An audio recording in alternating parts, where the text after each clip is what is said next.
Hi. Today lunch menu என்னென்னு பார்க்கலாமா? வாங்க.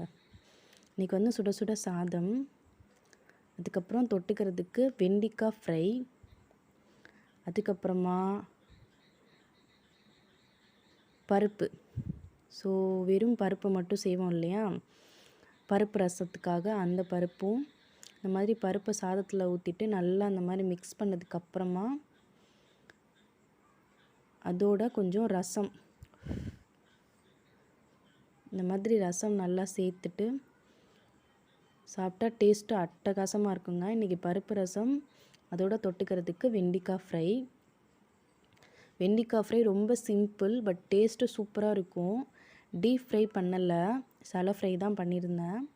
வெண்டைக்காய் அந்த மாதிரி நீள நீளமாக கட் பண்ணி அதோட வெறும் கடலை மாவு, அப்புறம் மிளகாய் பொடி, உப்பு மட்டும் சேர்த்து அதில் இருக்க தண்ணியிலே நல்லா மிக்ஸ் பண்ணி அப்படியே எடுத்து நான்ஸ்டிக்கில் போட்டு கொஞ்சம் நேரத்துக்கு அப்புறமா பரட்டி விட்டு எடுத்துட்டேன். டேஸ்ட்டு சூப்பராக இருந்துச்சு. இந்த மாதிரி ஒரு தடவை வெண்டைக்காய் ட்ரை பண்ணி பாருங்கள், கண்டிப்பாக உங்களுக்கும் பிடிக்கும். So happy eating and love you all.